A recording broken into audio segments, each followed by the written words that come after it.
Assalamualaikum warahmatullahi wabarakatuh. Selamat datang kembali bersama saya Miftahudin. Di konten kali ini saya akan membahas sebuah materi, yaitu tentang analisis korelasi pada mata kuliah statistika.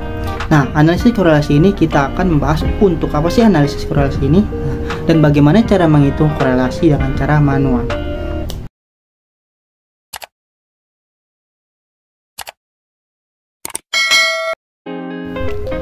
Yang pertama yaitu pengertian dari analisis korelasi itu sendiri.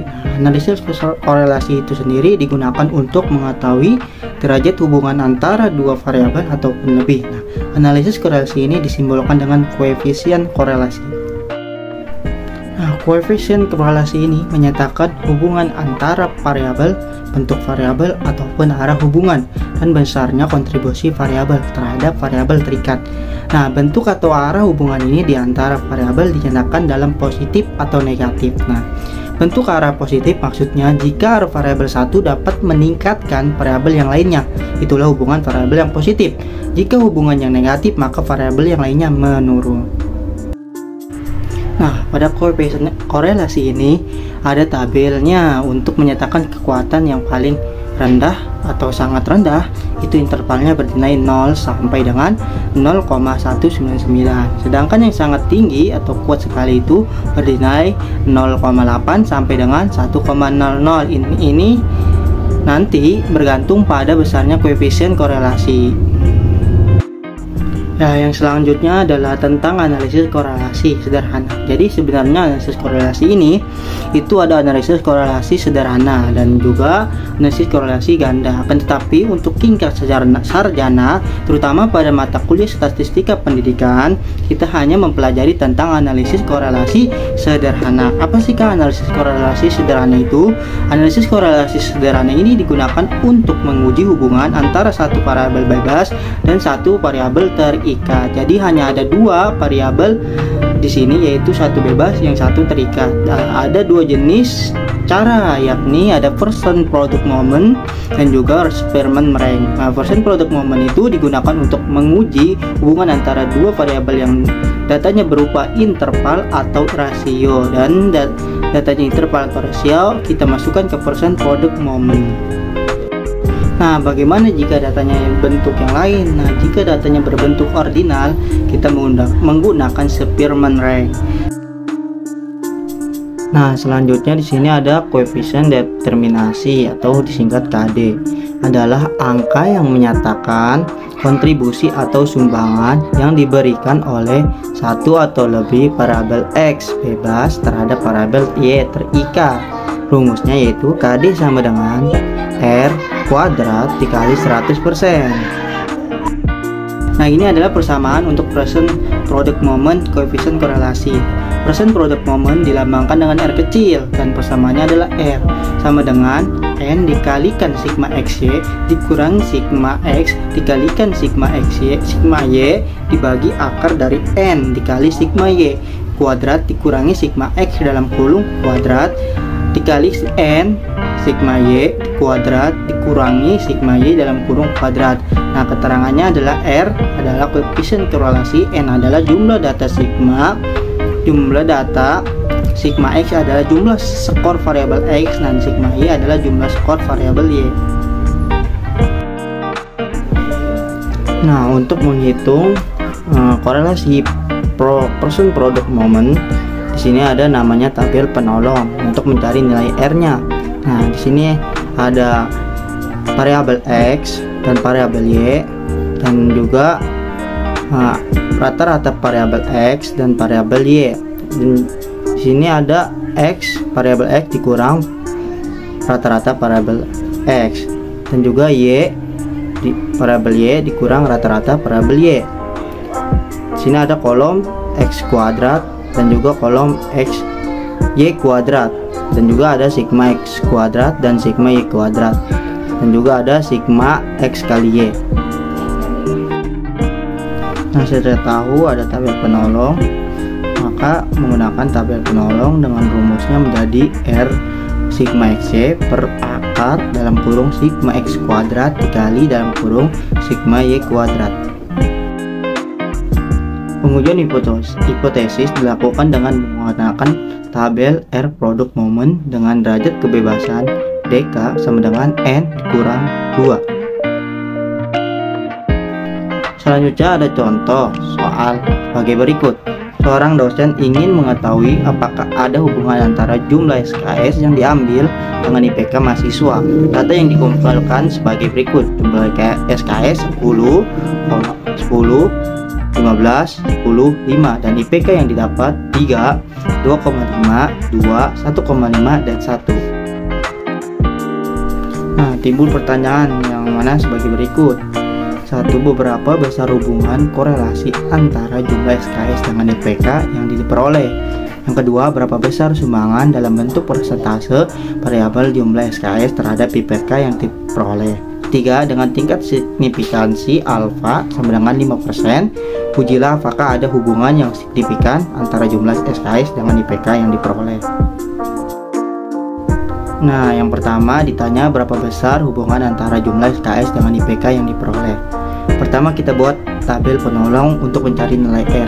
Ibaratkan variabel X yaitu jumlah SKS dan variabel Y IPK yang didapat. Kita masukkan ke dalam tabel penolong dan dapat rata-rata variabel X atau X barnya yaitu 10 dan rata-rata variabel Y adalah 2. Lalu data variabel X dikurang rata-rata X dan hasilnya yaitu data X, dan begitu juga data Y. Dan lalu data X dan data Y dikuadratkan lalu dijumlahkan masing-masing, dapat sigma X kuadrat yaitu 50 dan sigma Y kuadrat 2,5. Selanjutnya mencari perkalian data X dikali Y, lalu dijumlahkan, dapat sigma X yaitu sama dengan 5. Dan kemudian mencari nilai R dengan menggunakan rumus yang tadi, R hitung sigma XY dibagi akar sigma X kuadrat kali sigma Y kuadrat. Kita masukkan hasil dari tabel penolong. Sigma XY yaitu 5 dibagi 50 akar 50 dikali 2,5 dan dapat R hitungan 0,447.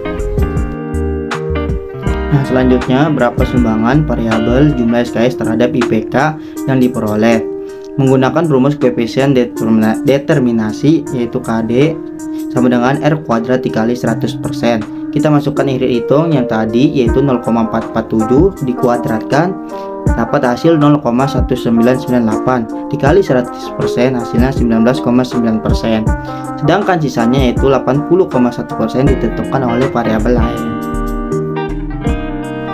Nah, kita lanjut yang ketiga, ujilah apakah ada hubungan yang signifikan antara jumlah SKS dengan IPK yang diperoleh. Yang menentukan pertama, merumuskan hipotesisnya terlebih dahulu. Hipotesis 0, tidak terdapat hubungan yang signifikan antara jumlah SKS dengan IPK. Sedangkan hipotesis alternatif, terdapat hubungan jumlah SKS dengan IPK. H0-nya R-nya sama dengan 0, H-nya R-nya tidak boleh sama dengan 0. Kedua, menentukan statistik uji yaitu menggunakan korelasi PPM. Yang ketiga, arah pengujian hipotesis menggunakan dua arah non-direksional. Keempat, karena menggunakan dua arah jadi tingkat signifikansinya 5% atau 0,05.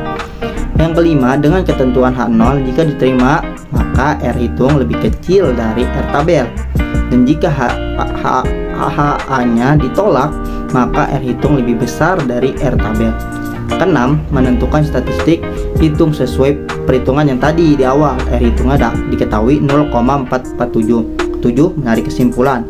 R tabel didapat dari pengujian dua arah dan tingkat signifikansinya 5% dari N dikurang 2. 5 dikurang 2 yaitu 3. Didapat derajat kebebasannya 3, jadi R tabelnya 0,878. Berarti R hitung lebih kecil daripada R tabel. Artinya kesimpulannya H0 diterima. Dengan demikian dapat disimpulkan dengan interval kepercayaannya 95%, tidak ada hubungan yang signifikan antara jumlah SKS dengan IPK yang diperoleh. Nah, kita lanjut menggunakan teknik korelasi Spearman-Rem, yang mana teknik ini masuk kategori statistik non-parametrik, sehingga tidak harus memenuhi syarat-syarat keparametrikan. Dengan asumsi data tidak terdistribusi normal dan data diukur dalam skala ordinat. Nah, untuk langkah-langkah menghitung korelasi Spearman-Rem ini, catat baik-baik nih, yaitu yang pertama, buat urutan atau peringkat data masing-masing variabel dengan cara berikut. Nah, untuk masing-masing variabel, urutkan data dari nilai terkecil hingga terbesar.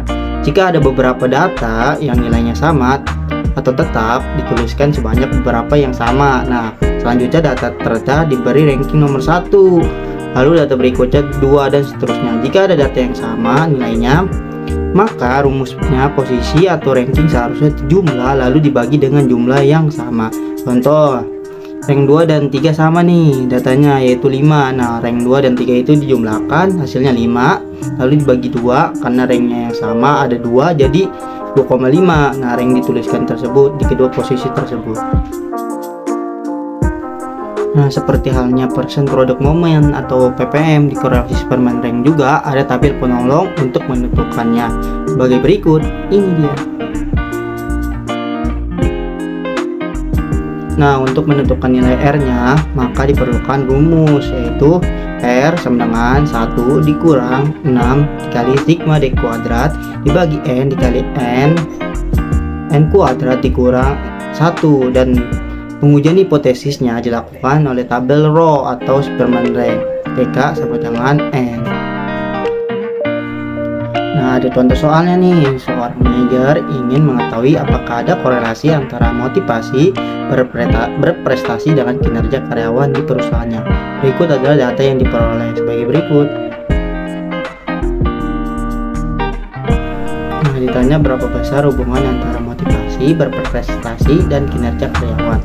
Seperti yang saya sebutkan, langkah yang pertama yaitu menentukan rank dari masing-masing data X dan Y. Nah, setelah menentukan rank pada masing-masing variabelnya, maka langkah selanjutnya membuat tabel pembantu. Nah, lalu masukkan hasil menentukan rank tersebut ke dalam tabel pembantu. Nah, rank X dikurangi rank Y sama dengan nilai D. Hasil dari selisih rank X dan rank Y yaitu nilai D, seperti 10 dikurang 8 sama dengan 2, dan seterusnya. Setelah masing-masing dikurangi, maka mengkuadratkan nilai D tersebut lalu dijumlahkan semua dari kuadrat tersebut, seperti 2 kuadrat sama dengan 4 min 0,5 kuadrat sama dengan 0,25, dan seterusnya. Hasilnya dijumlahkan semua, maka sigma D kuadrat sama dengan 7. Selanjutnya, masukkan ke dalam rumus untuk mendapatkan nilai R hitung tersebut. R sama dengan 1 dikurang 6 sigma D kuadrat yaitu 7 dibagi N, banyaknya pasangan rank yaitu 10 dikali 10 kuadrat dikurangi 1, hasilnya sama dengan 0,96. Nah, dengan taraf signifikansi alfa sama dengan 5%, ujilah apakah ada hubungan yang signifikan antara motivasi berprestasi dengan kinerja karyawan. Cara mengujinya apakah ada hubungan tersebut, langkahnya masih sama seperti persen produk momen. Akan tetapi menentukan R tabelnya pada korelasi Superman rank ini derajat kebebasannya yaitu N. N-nya yaitu adalah 10. R tabel dari 10 pada taraf signifikansi 5% yaitu 0,648. Kesimpulannya, R hitung lebih besar dari R tabel. Artinya H0 ditolak, maka disimpulkan ada hubungan signifikan antara motivasi berprestasi dengan kinerja karyawan dengan tingkat kepercayaan 95%.